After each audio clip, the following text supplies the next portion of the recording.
Boa noite, é uma alegria estar novamente com vocês. Essa live muito especial, o sentido do sofrimento, segundo São João Paulo II, nosso grande Papa João Paulo II.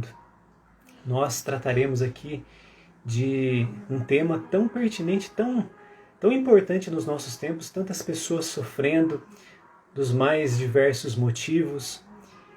E eu gosto muito de uma frase de Paulo VI, onde ele diz que a igreja é mestra de humanidades. Então nós pediremos que um dos mestres da igreja, o grande São João Paulo II, quem sabe um dia doutor da igreja, possa nos ajudar a refletir um pouco sobre esse tema tão importante, que é o sofrimento, o sentido do sofrimento humano. Eu tenho convidado mais do que especial o professor Henrique Elfes, que eu irei aqui já chamá-lo para participar conosco.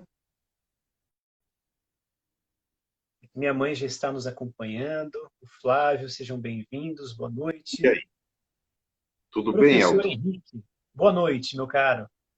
Boa noite, excelentíssimo. Uma Só um alegria, segundo Henrique, que eu vou estar com ajustar você. Aqui está aqui. um clima gostoso, está uma chuvinha muito boa, refrescante. A minha Temperatura comadre está aqui nos espetacular. acompanhando, diretamente de Belo Horizonte, a Lili, Gabriel, meu compadre, um abraço. Professor, é sempre uma alegria poder refletir, partilhar com, com você. Vou falar você, as pessoas não estranhem, porque o Henrique, a gente Por favor. já se trata como amigos e ele gosta, né, de ser tratado dessa maneira, né, Henrique? Claro, exatamente. Sem formalidades. Henrique, Então, e beleza, quando Elton. eu pensei nesse tema, eu fiquei muito feliz de tratá-lo com você. Eu vou falar você, vai ser uma dificuldade aqui, mas eu vou me esforçar para falar. Você merece, né? Eu tenho que Porque, tratar você por professor Elton. não, eu prefiro você mesmo.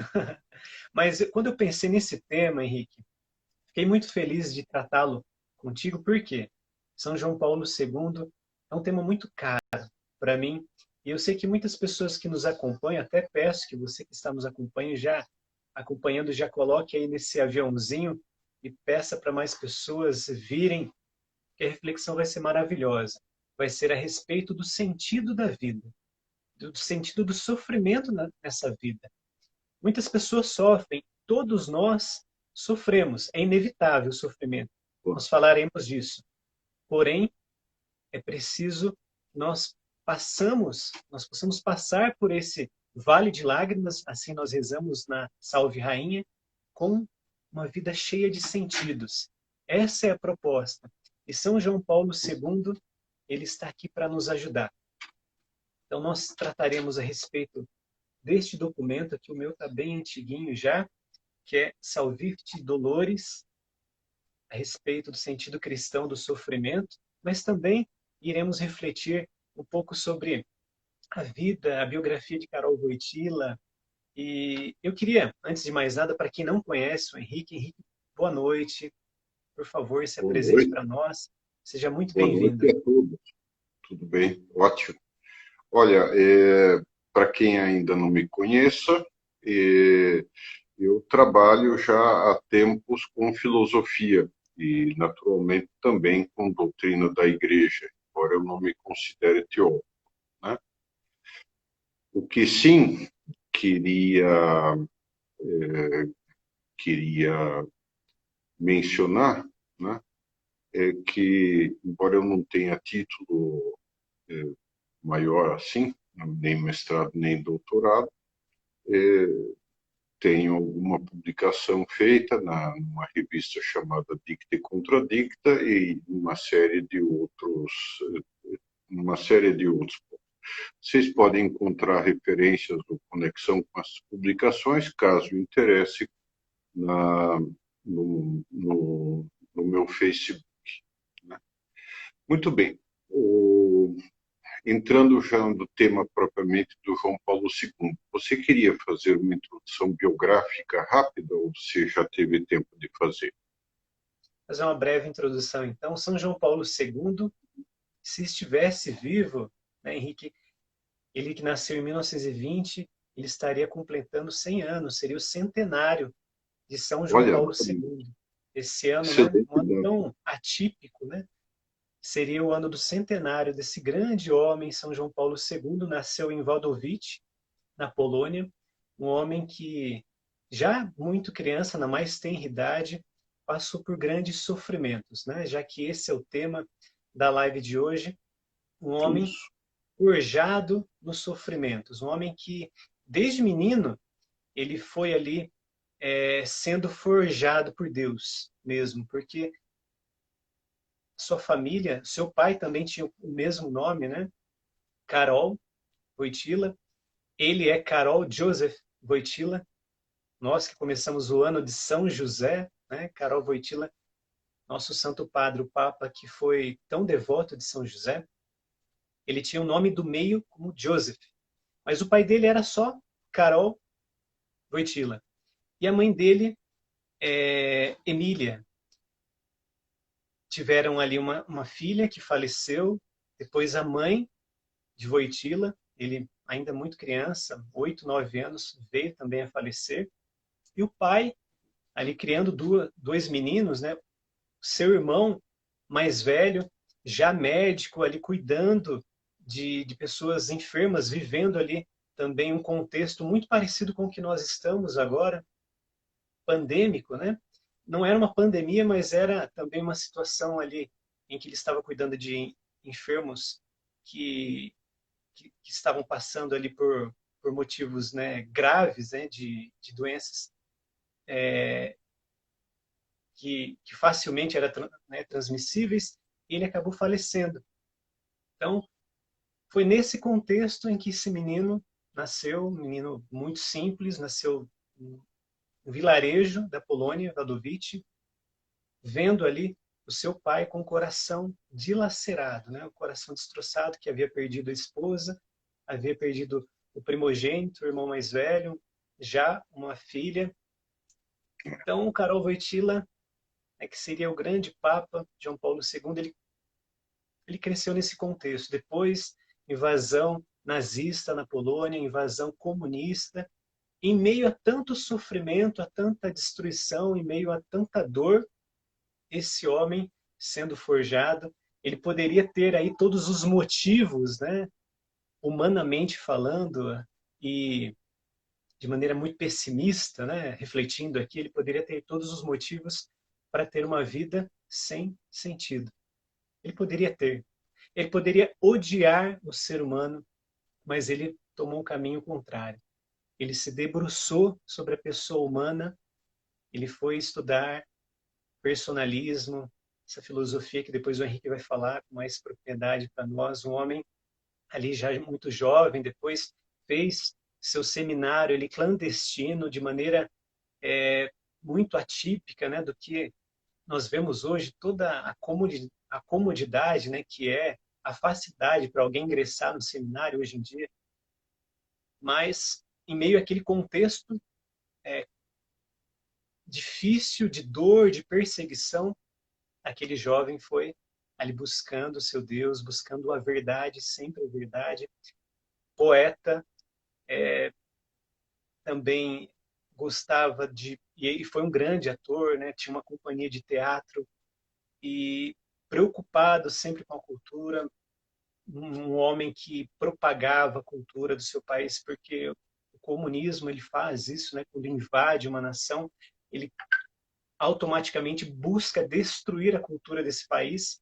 Então, Karol Wojtyla, muito jovem, junto com seus amigos universitários, buscou ali, de todas as maneiras, manter viva a cultura, manter viva ali a cultura do seu povo, através das peças de teatro também clandestinas. Então, esse é o contexto, assim, de maneira muito resumida, da infância, também da juventude de João Paulo II, que depois se tornaria padre, arcebispo e o grande Papa que nós tivemos.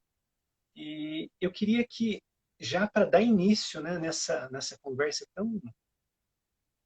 tão assim, que eu aguardei com tanta expectativa, com esse tema tão pertinente que é o sentido do sofrimento, eu sei que você que nos acompanha, talvez já tenha passado por uma grande perda, talvez tenha passado por muitos motivos para pensar em desistir, de, de N situações da sua vida. São João Paulo II, com os santos, não acontece diferente. São pessoas como nós. Eu queria que o Henrique falasse um pouquinho para nós a respeito desse sentido cristão na, nessa questão mais filosófica, né, do personalismo, como que São João Paulo II começou a entender que era através do sofrimento que ele poderia ter uma vida mais repleta ainda de valores e de sentido. Muito bem. Então, com a licença de todos, eu continuaria a partir desse ponto, né? E só queria complementar alguns pequenos pontos, né, em concreto, que uma vez Papa, talvez São João Paulo II tenha sido o que mais lançou documentos diretos voltados para todos os cristãos, né? E até, digamos, abrangia os não cristãos, na medida do possível, nesses seus ensinamentos. Então, de fato, merece o título de doutor da Igreja, porque tem encíclicas que têm uma profundidade doutrinal e uma profundidade de reflexão muito grande, né? Baseada na vida inteira de sofrimentos e de experiências que ele teve.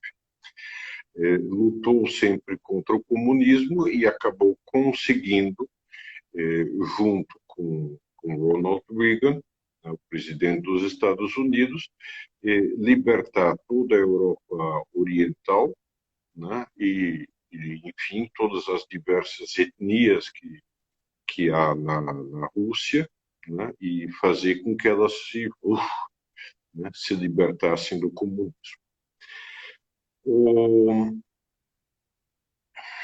Um dado interessante é que ele estudou filosofia personalista. Na verdade, ele é o grande nome da filosofia personalista, junto com Ratzinger.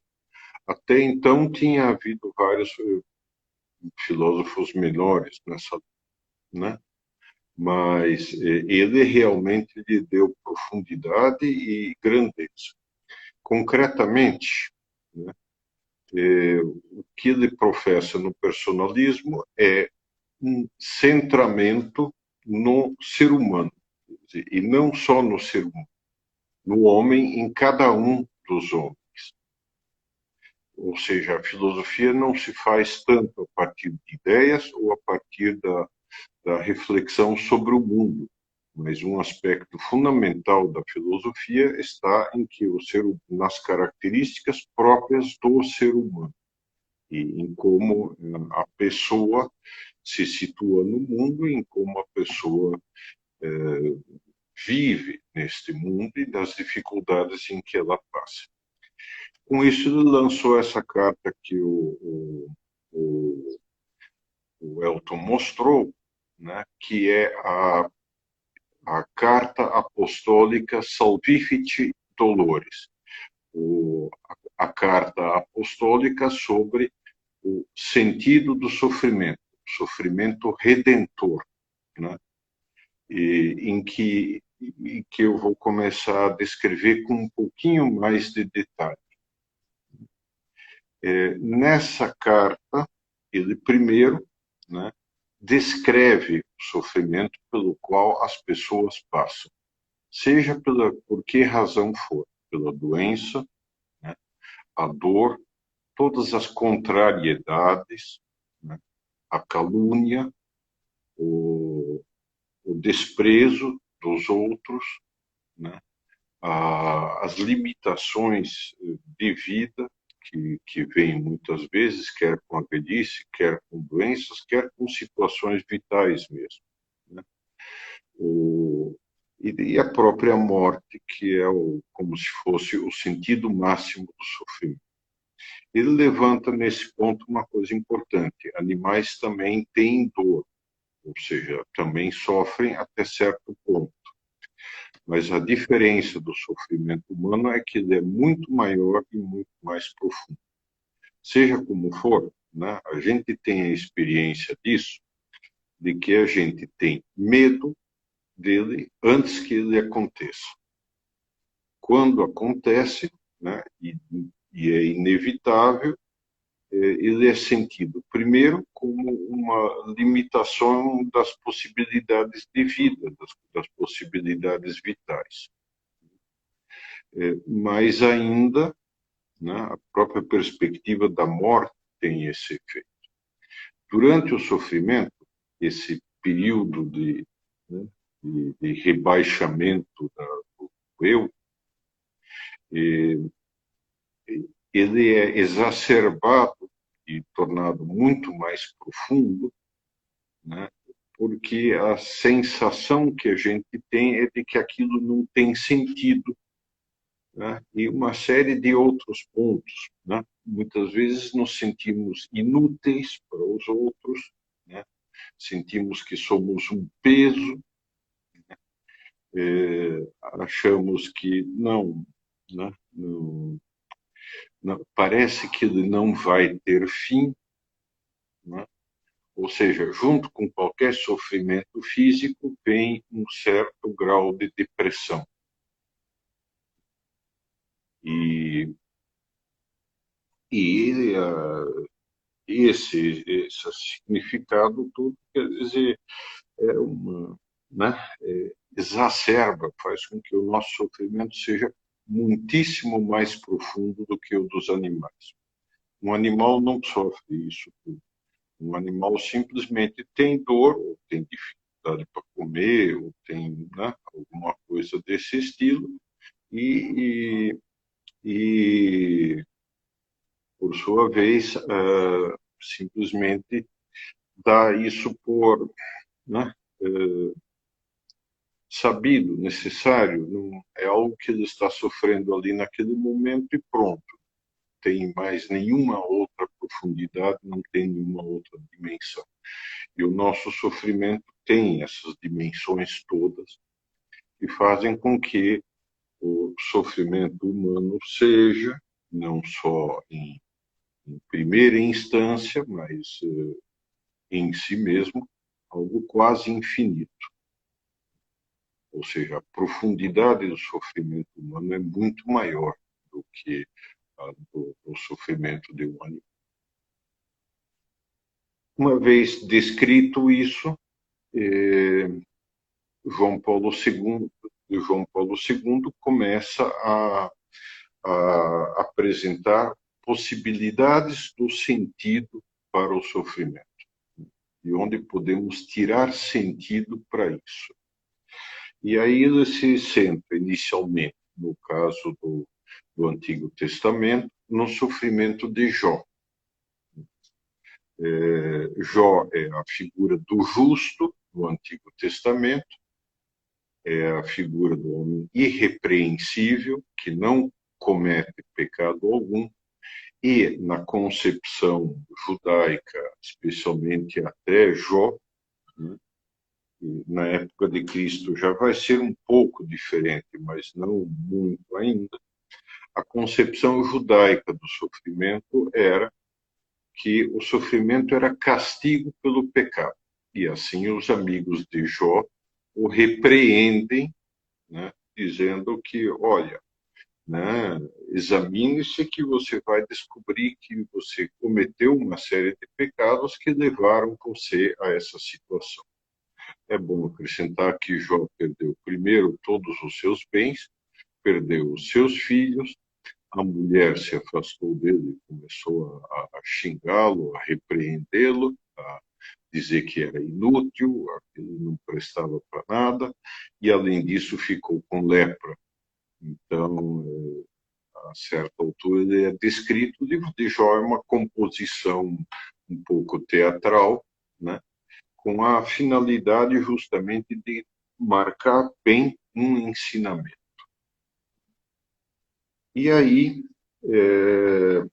ele vai dizendo aos amigos que ele não tem nenhuma culpa, né? E mais para o final, embora não enxergue sentido para aquilo, e justamente, né, ele afirma a sua fé na ressurreição e diz: eu sei que o meu Redentor vive.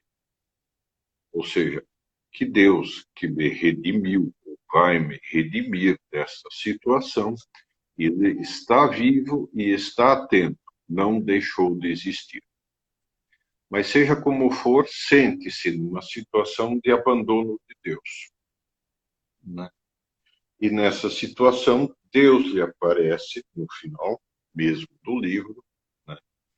E lhe diz: espera aí, né? Antes de mais nada, quem é você? Por acaso foi você que lançou os fundamentos da Terra? Por acaso foi você que criou o mar? Por acaso foi você que tomou grande, digamos, fez todas essas coisas grandes? Então, a resposta de Deus, apesar de Jó estar sofrendo, é uma resposta que é necessária para que ele assuma o sofrimento em toda a sua grandeza, em toda a sua infinidade. Ou seja, ele diz, né, Deus está dizendo: neguinho, você não é nada, nem é ninguém, né? Baixa a crista né, e aceita o que eu te mando com toda a gratidão e com toda a grandeza. Porque isso Deus não diz, mas está implicado, porque isso vai tornar você grande. Então, é justamente a nossa atitude diante do sofrimento que tira a primeira ponta, né, aquilo que mais fere nele, que é a falta de sentido e a falta de, né, de penetração, de enxergar a proporção das coisas, né? Então, quando a gente sofre, a coisa realmente central, em primeiro lugar, é aceitarmos esse sofrimento que Deus nos envia, se não tiver meios, digamos, se não houver meios práticos de resolvê-lo, tomar remédio, consultar o médico, seguir as indicações, etc. Mas sabemos que muitas vezes não há solução humana razoável, né? Um câncer, muitas vezes, não é rebelde a qualquer tratamento. Há coisas que necessariamente teremos de sofrer até o fim. E a primeira coisa a fazer é sempre aceitar isso e saber que, graças a isso, atingiremos a plenitude das nossas possibilidades, né? Pelo menos nos aproximaremos ou estaremos mais a caminho de ser salvos. E o segundo exemplo, claro, evidentemente, em que João Paulo II se centra é no sofrimento de Cristo. Cristo explora, de certa forma, e assume sobre si todos os sofrimentos humanos, apesar de ser Deus, né? Apesar de ser Deus e homem. Mas como ele é 100% homem, ao mesmo tempo que 100% Deus, ele pode, digamos, abranger em duas grandes dimensões esse sofrimento. E aí, sim, né, nós vemos que Cristo quis sofrer desde o primeiro momento da sua vida. É bom lembrar que ele quis nascer numa família humilde, portanto, quis viver pobre e ganhar o pão com o suor do seu rosto, como na esteira do seu pai, como carpinteiro, e isso até os 30 anos. A seguir, permaneceu pobre e despojado até o fim, né? Cercou-se dos apóstolos, que, enfim, eram tudo menos santos e e capazes de só lhe dar alegrias. Pelo contrário, deram-lhe também tristezas grandes, né? Especialmente Pedro, que ele tinha destinado a ser a cabeça, e Judas, bom, nem é preciso mencionar a sua traição e a sua falta de arrependimento definitivo, né? Henrique, Infelizmente, o arrependimento, diga. enquanto essa semana eu divulgava o tema, várias pessoas, né, enviaram algumas perguntas, né, e conversando com alguns amigos também, levantamos algumas reflexões. A minha comadre também escreveu aqui, olha, que interessante vocês falarem sobre isso. Hoje mesmo eu Sim, meditava sobre Jó. Então, lendo aqui o Salvifici Dolores, nesse documento do Papa, São João Paulo, onde vai falar aqui que o campo do sofrimento humano é muito mais vasto, muito mais diversificado e mais pluridimensional. O homem sofre de diversas maneiras, que nem sempre são consideradas pela medicina, nem sequer pelos seus ramos mais avançados. Então, aquilo que você falava sobre essa, essa gama de sofrimentos, né, que envolve o ser humano e que nós não temos como nos esquivar do sofrimento, seja ele físico, seja um sofrimento moral, seja um sofrimento psíquico, em algum momento da nossa vida nós passaremos, né? Tenha você muito dinheiro ou não, tenha você muita cultura ou não, tenha você qualquer posição social de prestígio ou não, você vai passar pelo sofrimento. E é claro. interessante colocar, e as pessoas, né, conversando com alguns amigos, eles falavam a respeito dessa humildade, o quanto o sofrimento faz com que o ser humano tenha essa, esse rebaixamento do seu orgulho, das suas vaidades, e o quanto isso nos possibilita, nos oportuniza vivenciarmos algumas virtudes, como, por exemplo, a virtude da humildade. E eu me Claro. recordava, enquanto você falava, do próprio Jesus, ali em Filipenses, no capítulo 2, que vai falar que da humildade de Cristo, né, que o Senhor, não se apegando à sua condição divina, se fez homem. Olha que E, humilhação para Deus, claro, se rebaixar a nossa condição humana. E quando Deus quis se fazer homem, ele não se privou de nenhum sofrimento que você passa, que eu passo. Aquilo que você falava agora, Henrique, eu achei maravilhoso. Jesus, sendo pobre, ele passou por privações. Jesus claro. passou por dificuldades e limites biológicos, né, das suas. Deve ter tido ali um problema ali estomacal, deve ter tido dor de cabeça, situações Sim, ali físicas, limitações físicas que nós humanos temos. Jesus passou pela perda de pessoas que ele amava. Talvez você esteja nos acompanhando, eu sei de pelo menos uma pessoa que nos acompanha que passou por uma perda grande de alguém muito amado. É inevitável na nossa vida. E Jesus passou por tudo isso como homem. E olha que grande ensinamento São João Paulo II quer trazer para nós, né, Henrique? O quanto nós podemos olhar para Jesus também como um modelo de, de homem, homem na sua integridade, que consegue redimir o sofrimento. E São Paulo, o apóstolo Paulo, vai dizer, e São João Paulo II aqui no Salvifici Dolores, ele complementa, ele introduz toda a temática dizendo que alegro-me nos sofrimentos suportados por vossa causa. Ele vai citar aqui em Colossenses, né? E essa palavra maravilhosa, completo na minha carne, diz o apóstolo, isso. ao explicar o valor salvífico do sofrimento, o que faltava aos sofrimentos de Cristo pelo corpo, que Exatamente. é a igreja. Nós, como igreja, podemos completar em nós aquilo que faltou para Cristo. Isso Exatamente. é maravilhoso. Eu queria que você falasse aqui, né? Porque senão as pessoas podem pensar, poxa, mas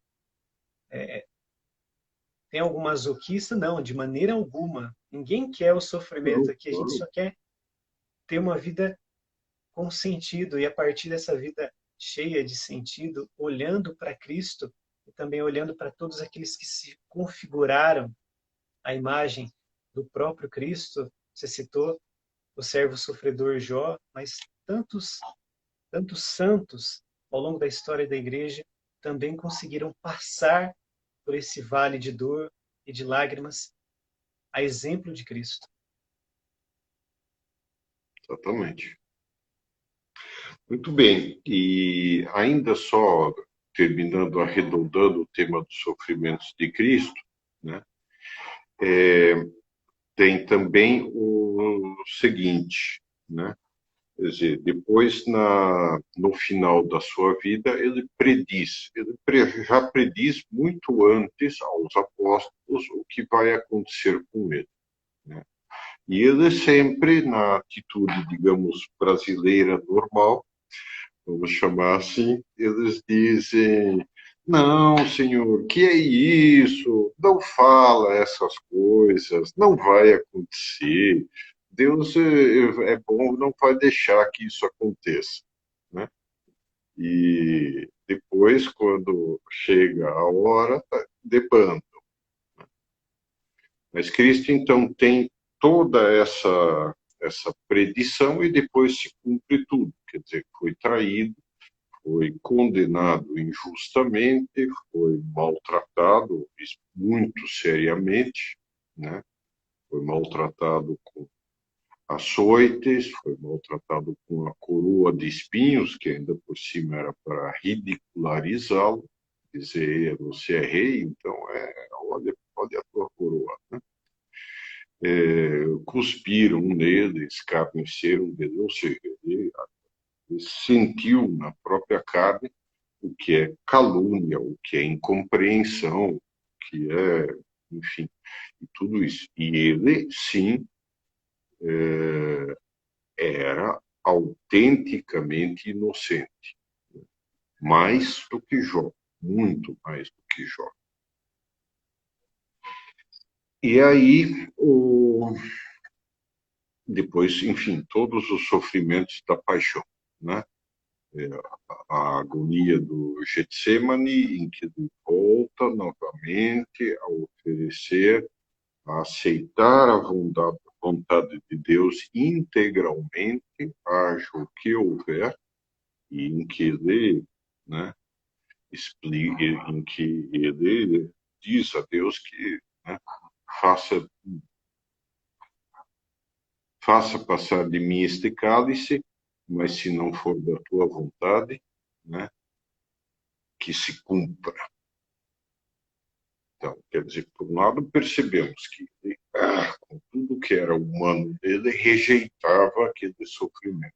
E, no entanto, que ele se forçou a aceitá-lo integralmente, sem nenhum resquício de ressentimento contra Deus. Aí, depois, a prisão, né? Uma segunda condenação completamente injusta da parte de Pilatos, um juiz que sabe que ele é inocente e mesmo assim, né, por razões políticas, entre aspas, como a gente diria hoje, né, diz, bom, então, né, depois carregou a cruz sozinho, e isso que já tinha passado pelas torturas antes, ou seja, de fato, patente, né, que não tinha mais forças, que aquela tortura foi terrível. Aliás, o filme da Paixão de Cristo, do Mel Gibson, é sensacional para isso. E é preciso, digamos, aceitar aquilo lá, né? É a realidade bastante bem descrita. E aí, e a morte na cruz. E ainda na cruz, né, tem a agonia do sofrimento interior, do abandono, de sentir-se como que abandonado por Deus. Isso, claro, né, se o sofrimento de Cristo já tem todas as dimensões do sofrimento humano, além do mais, é preciso levar em conta que em Cristo Deus é consubstancial com o Pai, ou seja, né, é Deus de Deus, luz da luz, Deus verdadeiro de Deus verdadeiro, gerado, não criado, e consubstancial ao Pai, como a gente reza no credo. E, portanto, em Cristo, o próprio Deus, Deus Pai, Deus Filho e Deus Espírito Santo sofreram. O que é, se a gente vai parar e pensar, isso é uma espécie de delírio. Assim. E pior ainda, quer dizer, Deus é eterno, ou seja, não tem tempo, não tem antes nem depois. Ou seja, do ponto de vista de Deus, Deus esteve sempre encarnado em Cristo. E Deus, em Cristo, sempre passou por esse sofrimento. Henrique, a Liliane nos pergunta aqui, ó, posso pensar, o sofrimento virá. O que muda é como a gente vai encarar, vivenciar. A decisão é nossa. Estou certo em pensar assim? Sim, exatamente o que a gente conversou agora há pouco, né? E dissemos isso. Né? Muito bem. E isso também Cristo deixa claro, absolutamente claro, que Cristo passou a isso e Deus quis aceitar isso por nós. Não é uma coisa gratuita nem nada. Então, como entender esse por nós que, ao mesmo tempo, nos dá o sentido pleno do sofrimento? Já vimos, numa primeira instância, né, como Jó, de fato, fica feliz ao ter essa revelação de Deus e compreender direito a situação. Né? Agora, isso já é um alívio, mas ainda não dá o sentido. O sentido também no Antigo Testamento é todo insuficiente.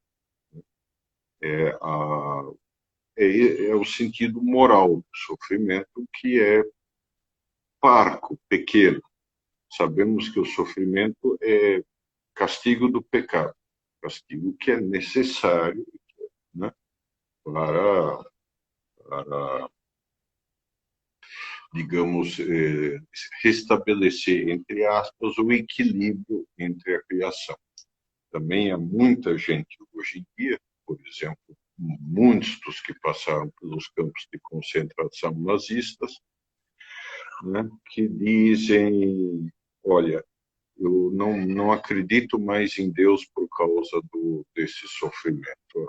Tudo que nós sofremos em vão, sem culpa nossa. De fato, foi sem culpa, pelo menos naquele ponto, né, por parte de muitos, né, tanto dos católicos perseguidos e enfiados em campos de concentração, coisa que o João Paulo II vivenciou, não ele pessoalmente, mas as pessoas conhecidas, né, quanto o simples fato, quer dizer, com uma coisa dessas, como Deus pode permitir isso?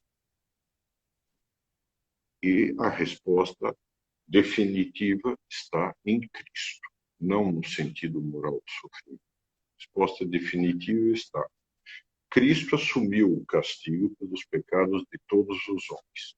Aliás, às vezes eu penso que talvez a maior dor que ele sentiu na agonia do morto não foi apenas por ele mesmo, mas foi em ver que, no caso de muita gente, o sofrimento dele seria inútil mesmo. Seria, infelizmente, são as pessoas que querem definitivamente se condenar, né? Que se afastam da igreja, que não recorrem à confissão, que é o grande lugar onde se pode limpar os pecados, né? E, e, né? Ou seja, quer dizer, todo o sofrimento da agonia de ver que haveria gente que não aceitaria esse sofrimento todo pelo qual ele passaria. E depois, né, esse sofrimento de Cristo é redentor. O castigo que nos devia trazer a paz caiu sobre ele. Diz Isaías, nada menos, que às vezes é chamado o quinto evangelista, lembra também João Paulo II, pelas suas previsões disso, né? Ao falar do servo sofredor de Deus. Né?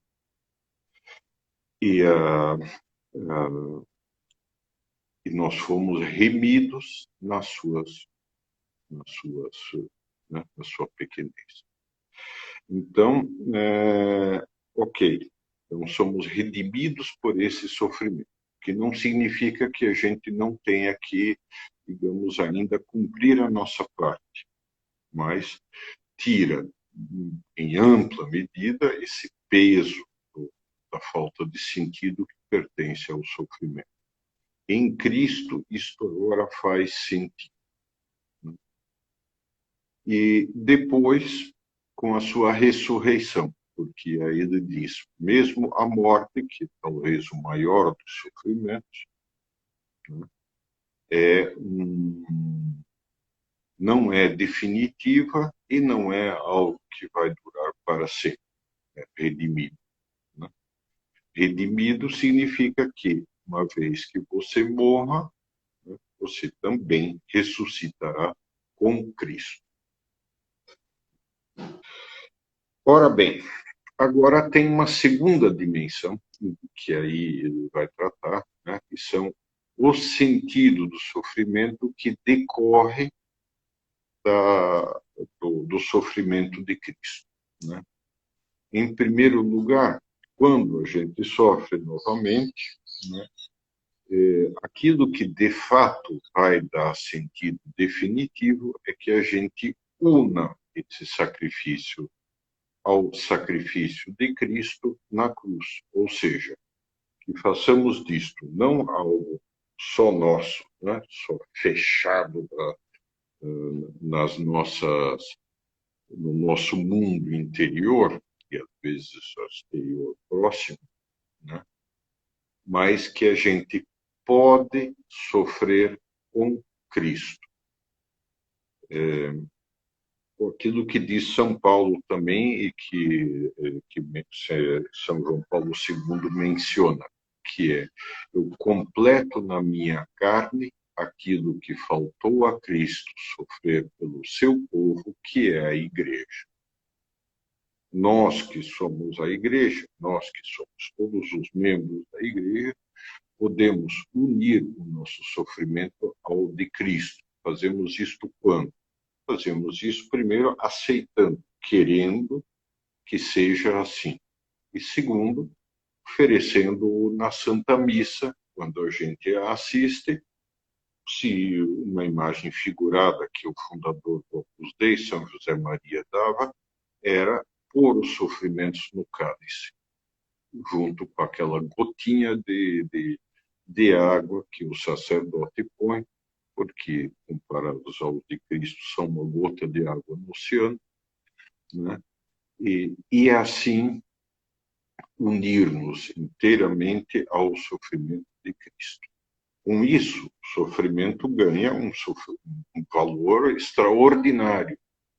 Quer dizer, posso aqui passá-lo, posso fazer isso aí como expiação dos meus pecados, sim. Posso fazê-lo como expiação dos pecados de todos os meus conhecidos, amigos, todas as pessoas próximas, queridas, e todos os meus parentes, evidentemente, né? E com isso ajudar essas pessoas, quer agora, quer no purgatório. Né? Depois, além disso, pode se estender à humanidade inteira, dependendo daquilo que nós queremos. Ou seja, nós somos co-redentores com Cristo quando sofremos. E, na verdade, não só quando sofremos, também com o nosso trabalho, também com todos os nossos esforços, também até com as nossas alegrias e com o nosso descanso. Muito bem. E aí, essa é uma segunda dimensão, que essa sim, né, é totalmente definitiva, vamos dizer assim. Mas que, claro, só podemos fazer se somos cristãos. Então, é preciso cuidar dos acessórios, em concreto, por exemplo, dos sacramentos, para podermos estar próximos dele, né? Da confissão, da Eucaristia, né? De assistir à missa quando mandado, e, se possível, uma vez mais, e, em geral, né? Em todos os pontos da nossa vida. E mais ainda, né? Aí temos a seguinte certeza: o sofrimento me dá santidade, faz com que eu atinja a minha plenitude humana, aquilo que eu posso realmente chegar a ser, e faz com que eu garanta uma felicidade definitiva e eterna no céu. Ou seja, o sofrimento deixou de ser agora uma ameaça, um problema, uma dificuldade, uma desgraça, tudo de ruim. Pelo contrário, ele se tornou literalmente algo de extremamente bom, extremamente valioso. E uma última dimensão que ele aponta e que é importante, porque raramente se fala, né, que é a aplicação do sofrimento ao nosso a ganhar essa profundidade, essa grandeza humana nossa, para servir os outros.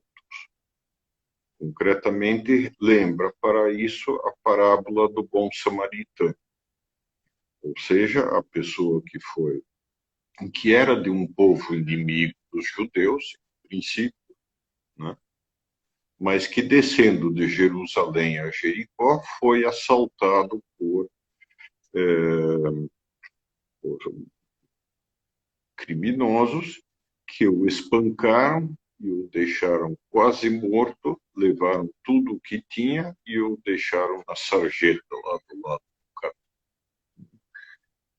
E passam por ele um sacerdote judaico que, né, melhor fingir que não vi, não vou me envolver com complicações. Passa por ele um fariseu, também uma casta que em Israel se considerava especialmente santa, né? E que também, né, também não encontra compaixão para com ele, né? E passa, por fim, um outro transeunte, um homem comum, um homem simples, um de nós, né, que olha para ele, encheu-se de compaixão, né, limpou, cuidou das feridas, tal, e pôs na sua mula, no seu burro, na sua montaria, e o levou até Jericó, onde o deixou aos cuidados de pessoas que podiam cuidá-lo, né? E dizendo que qualquer coisa que gastassem para cuidassem dele, do tratamento dele, qualquer coisa que gastassem, ele compensaria depois. Ou seja, né, graças ao fato de provavelmente já ter sofrido e já ter encontrado algum sentido para o sofrimento, repara que Cristo faz isso para responder a pergunta de um fariseu sobre quem é o meu próximo, né? Porque ele conhece o mandamento da antiga lei, cujo resumo, né, principal são dois mandamentos apenas, ou seja, amar a Deus sobre todas as coisas e ao próximo como a mim mesmo. E o fariseu, diz o Evangelho, querendo justificar-se, querendo ficar, né, sabendo que nem sempre tinha cumprido isso, né, querendo justificar-se perante a sua consciência, pergunta quem é o meu próximo. Né? Com os amigos, a gente faz isso até espontaneamente.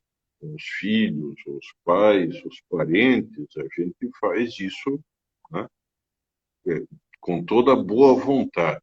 Mas um fulano que eu nunca vi mais gordo, e Cristo responde, não, com um estrangeiro, com um inimigo de Israel, né, com alguém que você nunca tinha visto mais gordo, né, mas que está sofrendo. Então, o meu próximo, né, é essa pessoa, eu sou o próximo de todos aqueles por quem eu tomo a iniciativa de ajudá-lo. E o Papa diz ainda uma coisa muito importante, que eu raramente encontrei em comentários dessa parábola, né?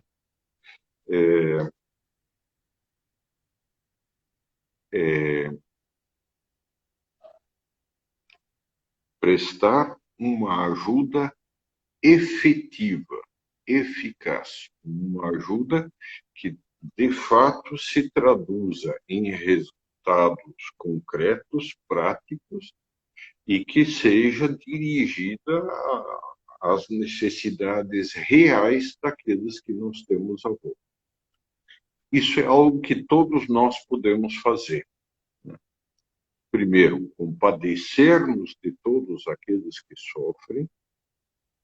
Segundo, ajudá-los de uma maneira que seja de fato útil para eles, mais do que com apenas boas palavras. E significa também que a gente gasta tempo mental com essas pessoas, que a gente pensa nelas e diz, olha, como posso ajudar esse cara? Né? Sabendo que ele é assim, assim, assado, boa parte dos seus sofrimentos estão sendo causados por tal coisa, tal fator, então eu posso tentar agir na situação que está causando esse sofrimento. Né?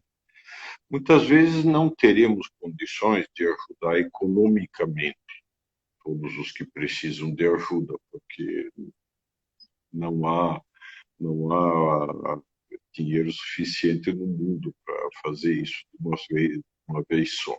Né? Mas podemos sim fazê-lo da maneira que seja mais prática, mais importante para eles. Primeiro, prestar-lhes um pouco de companhia. Segundo, digamos, ocupar-nos mentalmente deles já é começar a fazer isso. Ter compaixão deles também já é ocupar-nos disso.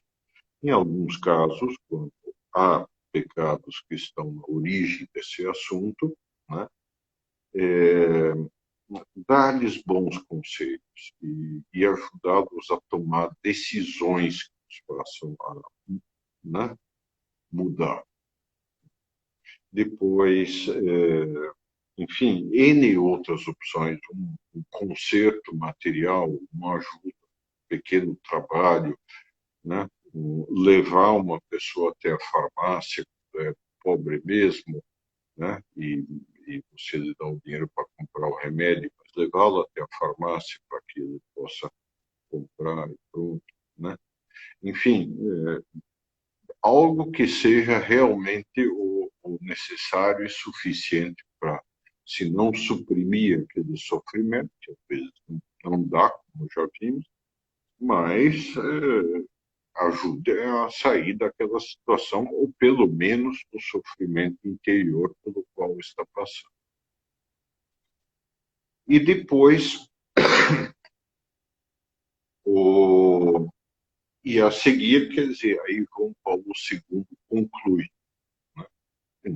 conclusão, ele dá uma recapitulada e fala definitivamente disso, e fala que escreveu essa carta apostólica por ocasião do ano da redenção que tinha instituído, que era o ano de 1984, né?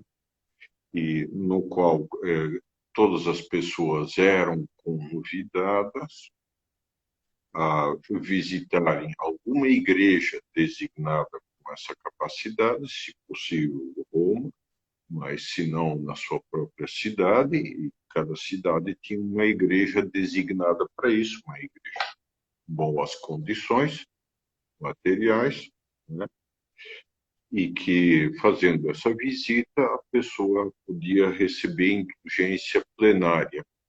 Indulgência chama-se uma graça que a igreja pode conceder a quem quiser, mediante algum ato simples, mas que seja indicativo do seu desejo de receber a indulgência. E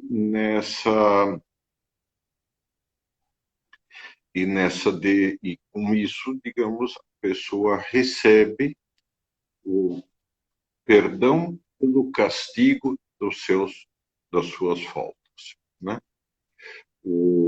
Todo pecado que a gente tem, né, tem como se fosse duas dimensões.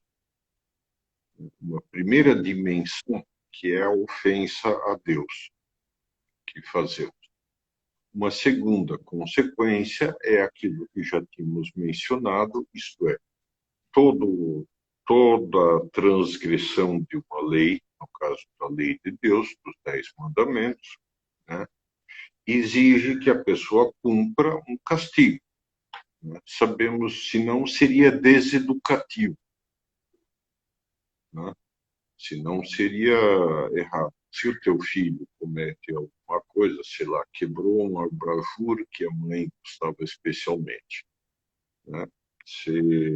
E ele chega para você arrependido, você diz para ele, olha, você está perdoado, mas você vai ter que comprar lâmpada para esse abajur e vai ter que comprar, e vai ter que pagar o conserto ou fazer você mesmo o conserto se dá, né? Então, isso, assim, a pessoa aprende a não tomar, a não ser descuidada, a fazer, a corrigir-se, né? Então, o bom castigo é um castigo salutar. Simplesmente castigos do tipo vai para o quarto, ou não sei o que, ou fica sem jantar, hoje são pouco eficazes, né? Aliás, eu lembro de um caso especialmente divertido de um amigo meu que me contou uma vez que quando ele era criança, ele é espanhol, esse é um dado interessante, né? Quando ele era criança, ele um dia se rebelou e não queria comer o jantar, né? Aí o pai não gritou, não reprimiu nada. Disse, é? Então, com licença, pegou o prato, né? Pôs na geladeira e pronto, né? E não vai ter outra coisa para o jantar. Era isso. Aí, dia seguinte de manhã, né? Café da manhã, o que aparece? O mesmo prato. Ele não quis comer, né? Claro, estava frio e além disso, tá, né? Volta para a geladeira, tudo bem. Não tem café da manhã, é diferente para você, né? Almoço, mesma coisa, né? Tava o prato lá e, né? Jantar, ele não se aguentava mais, né? Aí apareceu o mesmo prato. Aí ele comeu e nunca mais inventou histórias. Ou seja, esse é um castigo adequado à falta e, portanto, é um castigo educativo, que fez bem para ele. Ele falava isso agradecido, não tinha nenhum tipo de ressentimento dos pais por causa disso. Então, como nós somos crianças que precisam ser educadas por Deus, né, a confissão apaga a culpa, ou seja, nós nos reconciliamos com Deus, mas não apaga o castigo que deve ser cumprido, né? E a indulgência é isso mesmo, aquilo que o nome diz, né, na doutrina da Igreja. Indulgência é uma obra caritativa, ou de outra, né, ou de oração, ou uma modificaçãozinha, que Deus, que a Igreja institui para que a gente não fique oprimido pelo peso dos castigos que, em princípio, deveríamos ter cumprido ao longo da vida, né? E que, enfim, né, às vezes são bastante pesadinhos. Então, o que a igreja diz, olha, faça isto, pelo menos mostre a sua boa vontade, a sua decisão real de fazer isso, e com isso fica apagado todo o castigo, portanto, né? Antigamente se media em 5 dias ou 10 dias, que era a ideia que se tinha de que seria o tempo correspondente no purgatório, né? Então, apagaria 5 dias de purgatório, ou apagaria. Tem as indulgências plenárias, que apagam tudo. E que Deus também, enfim, né? E muito bem, né? Hoje em dia se fala em indulgência parcial e indulgência plenária, sem quantificar a parcial, né? Mas muito bem. Então, com isso a gente entende que a diferença entre pecado e culpa e a necessidade de algum grau de sofrimento ao longo da nossa vida para pagar o castigo devido, né? Para que a gente possa chegar no dia da morte e para o céu tranquilo, né? Direto e numa. Mas, enfim, é essa Henrique, a situação. Diga. o pessoal que chegou agora, nós estamos abordando aqui, professor Henrique, de maneira assim muito profunda, falando sobre Salvifici Dolores, documento de São João Paulo II a respeito do sentido do sofrimento cristão, sentido cristão do sofrimento humano. Então, eu estava pensando aqui, Henrique, e você falou, né, até citou esse exemplo de castigo devido a essa culpa, né, essa falha, e explicou tão bem sobre as indulgências e tudo mais. Me lembrava de uma cena da vida de Santa Teresa d'Ávila, em que Sim, ela está ali num burrico, né, fazendo provavelmente uma visita, né, para um dos seus mosteiros que ela havia fundado, e o burrico ali a derruba numa poça de lama, ela cai naquela poça de lama. Olha, eu imagino, né, que ela tenha feito isso, ela olha para os céus e fala assim: é assim que tratas os teus amigos? Deus fala ali no coração dela: sim, é assim que eu trato os meus amigos. E ela ali naquela intimidade com Deus, né, aquele trato de amizade, ela fala: é por isso que tem tão poucos amigos, né? tem Por isso que tão tem pouco. poucos amigos. É preciso que a gente entenda, nós que somos uma geração, enquanto você falava, me vinha muito isso, sabe? De maneira muito clara. Nós somos uma geração muito infantilizada, infelizmente, e, Claro. e birrenta. Aquela criança birrenta que não quer ser corrigida, que E, não tem resiliência diante das situações de sofrimento. Por isso, nós não conseguimos enxergar o sentido do sofrimento. E São João Paulo II, ele via isso de maneira tão clara, né? Foi forjado desde a mais tenra idade, toda a sua vida ali, todas as etapas da sua vida foram forjadas. Foi um homem ali que foi experimentado na dor, tanto que quando ele né, vai sofrer um atentado e logo após o atentado quase ceifa a sua vida, ele vai lá e perdoa aquele terrorista ali que tentou matá-lo. E isso. isso para nós, né, a importância de nós entendermos aquilo que os santos olhavam para o sofrimento e falavam, puxa, eu preciso. O valor do sofrimento, não sei se é Santa Teresinha, me foge agora. Bom, a autoria é a inspiração do Espírito Santo, então eles não vão ficar chateados se a gente errar a autoria, né? Isso. Acho que foi Santa Teresinha que dizia que se nós tivéssemos ideia do valor do sofrimento, nós procuraríamos ali e, e, e guardaríamos o sofrimento que Deus permite que nós tenhamos como quem guarda um tesouro. Como quem guarda um Isso. tesouro. Se você está sendo acometido de qualquer sofrimento que seja, qualquer área da sua vida, seja sofrimento moral, seja a perda de alguém, seja algo físico, né? Uma enfermidade, sentimento psíquico, espiritual, eu não sei qual é o seu sofrimento. Deus sabe. Deus, ele sonda o nosso coração, ele sabe o que te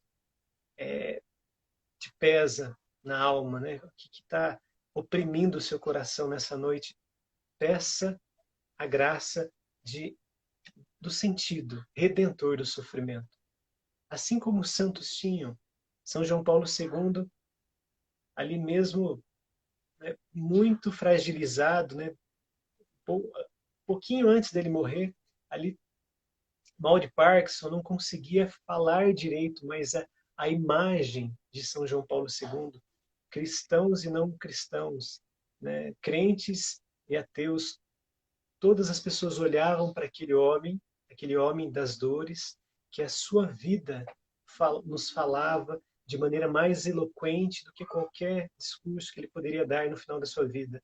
A sua vida era um discurso mais eloquente, era profética a sua vida, porque ele Acho, passou sofrimento com um sentido de redenção. Aquele homem que olhava, né, o Henrique falou até agora de nosso Senhor Jesus Cristo, eu quero falar dessa pessoa, de São João Paulo II, porque foi um homem como nós. Hoje é santo, hoje está no céu, recebeu a glória dos altares, mas é um homem, e passou por tudo isso também. Eu sei que aceitar o sofrimento é inevitável. Né? Até os meus alunos brincam, né? Falam, "Ah, aceita que dói menos", né? Tem esse dito, essa frase hoje, né? Muito comum. Mas aceitar é inevitável. Todo mundo vai ter que aceitar.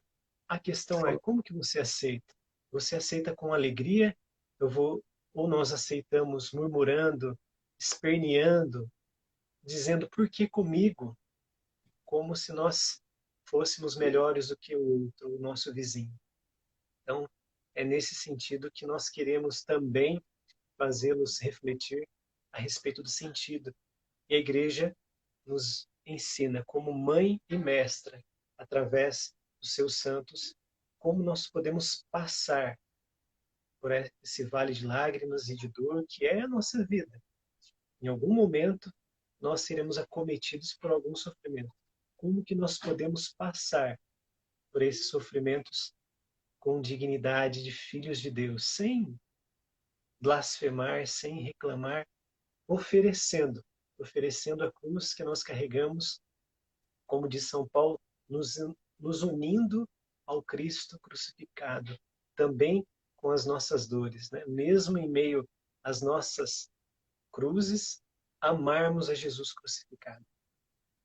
Então, eu convido você, nesse final de ano, né, no advento que estamos vivendo, estamos agora no terceiro domingo, né? Amanhã será o terceiro domingo do advento, a pedir ao Senhor essa graça de se preparar bem para tudo aquilo que a vida há de nos dar. A vida não só nos manda coisas agradáveis, né? O céu não é cor-de-rosa. Nós somos pessoas que precisamos ter os pés no chão e temos consciência de que em algum momento algo vai nos acontecer que vai nos tirar esse chão. Mas é preciso que o nosso coração esteja em Deus, para que nós tenhamos condições de passar por esse sofrimento, que nós não desejamos, mas se ele nos vem, nós olhamos o próprio Cristo, sofredor, Jesus crucificado, e continuamos amando a Jesus. Então eu queria agradecer aqueles que participaram, né? A gente já passou um pouquinho.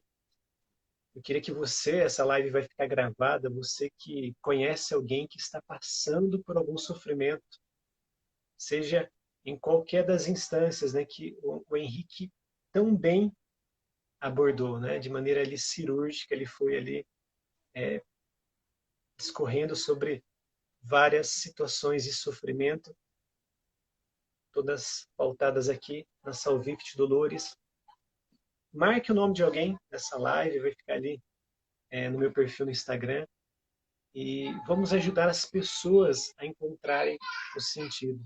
Henrique, queria agradecer mais uma vez esse tema maravilhoso, tão bem colocado por você. Muito obrigado, meu amigo. Deus abençoe. Eu queria agradecer a você, Elton, pelo convite e por essa oportunidade, sobretudo em falar desse tema, que é um dos temas que eu tenho mais caros ao coração, né? Porque é um tema que também, em muitos aspectos, me toca profundamente, né? E queria agradecer a todos os que assistiram, né? Ver se tem alguma pergunta e, se não, despedir-me e desejar a todos um Feliz Natal. Eu acho que, pelo que eu olhei aqui, eu acho que não tem, Henrique. Nós as que tinham, nós já fizemos durante. Tá? E já estão resolvidas. Mas se alguém quiser enviar depois também, eu passo para o Henrique, porque eu acho que um tema como esse, né, Henrique, a gente pode até desdobrar Tá? depois, numa outra ocasião. Eu gostaria muito de falar a respeito, um pouco mais, né, a respeito do sentido do sofrimento, com uma abordagem também mais logoterapêutica, né, sobre Uhum. a obra de Viktor Frankl, que o livro Em Busca do Sentido, né, o grande clássico, né, do Viktor Frankl. Numa outra ocasião, eu queria agradecer mais uma vez, desejar um Feliz Natal para você, aqueles que nos acompanharam. Deus nos abençoe, nós possamos preparar bem o nosso coração aí para esse Natal. E foi uma alegria, mais uma vez, Henrique. Forte abraço, meu irmão. Fortíssimo abraço e, como dito, Feliz Natal a todos. Até mais. Até mais. Tchau, tchau.